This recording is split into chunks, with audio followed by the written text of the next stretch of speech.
Greetings programs, your buddy Dime here again, this time to show off MeanROM version 2.8 from Mikey XDA over on the XDA forums, also running Chad Goodman's kernel number 61 from the Infected ROM forums, his latest stable version. And I gotta say that this is a perfect combination for the rooted Evo 3D. And basically what we can see here is, you remember my last review of version 2.7, the clean install.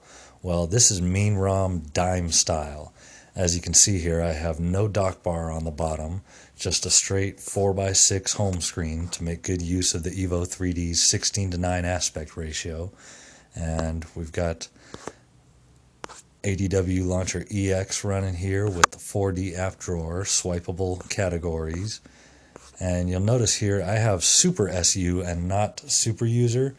The reason for that is very simple. Number one, it's a lot cleaner app and there's a lot more development going on behind it right now. Unfortunately, I hate to say, Super User has kind of been slowing down a little bit in the development area. It's still a real solid, rock stable, perfect application.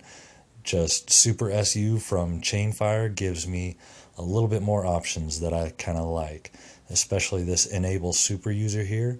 Let's go ahead and disable that. Now let me show you why you would ever want to disable super user on your nice rooted Android handset.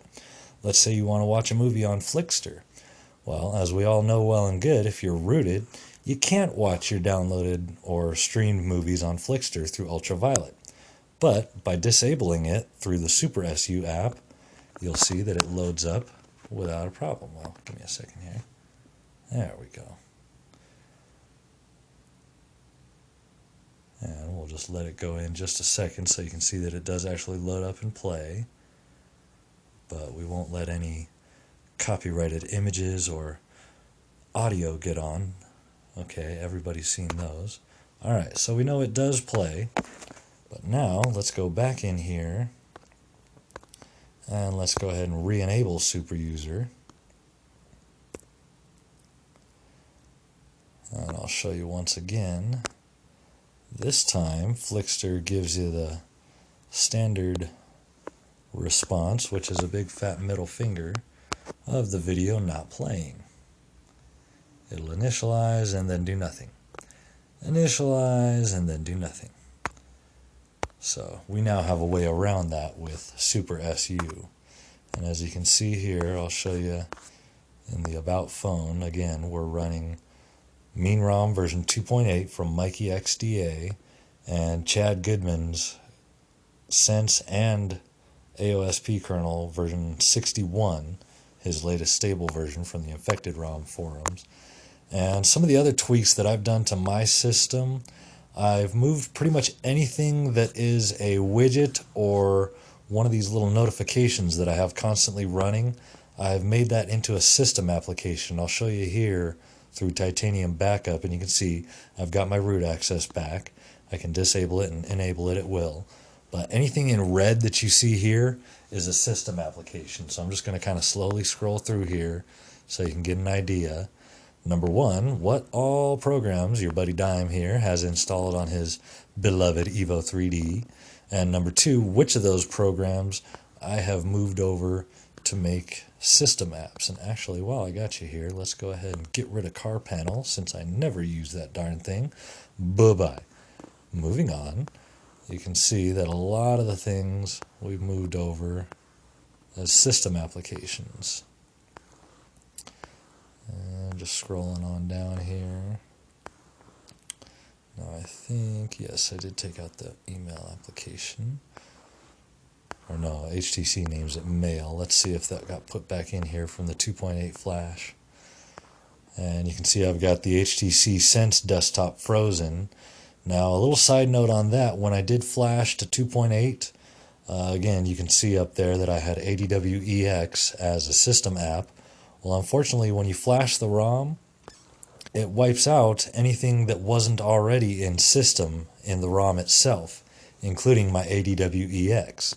And being that I had HTC Sense frozen, I was left with a ROM with no launcher. Now, if you ever get yourself stuck in that situation, there is an easy fix. Basically, what you have to do is remember that your search button still works. Use a search, get yourself into the internet browser, search for any application on the market to get to the market link. Click on that, which will bring up the Play Store. Now you can download and install your launcher and go from there. You're back in business. But anyways, as you can see here, I'm getting down to the end here, but these are all the applications that I have set as system apps. And what that does is when I boot the phone up, it boots up a heck of a lot faster since it doesn't have to wait for the SD card to load up. Unfortunately, I'm only rocking a class 4 16 gigabyte card. But with everything as a system app, it doesn't have to wait for it to load up. All the icons and programs are available right from the start. We'll go ahead and clear that out. And just to show you that I'm not doing any sort of overclocking above and beyond what Chad and Mikey have set up with the kernel and ROM, I'm set to 1.53 on demand. And I'll show you my voltages here exactly as Mikey has them set up. You guys have achieved absolute perfection. I mean, this is just a rock solid, stable setup, fast as you'd ever want it to go. If you're rocking an Evo 3D rooted and you don't have this ROM, at least the ROM, you'd be doing yourself a favor to get the ROM and kernel, but you gotta get this. This is the software to be running on your Evo 3D. Again, this is MeanROM version 2.8. available from Mikey XDA over on the XDA forums, and Chad Goodman's kernel version number 61, his latest stable, available from the Infected ROM forums. This is your buddy Dime, and until next time, you guys have a great day. Peace out.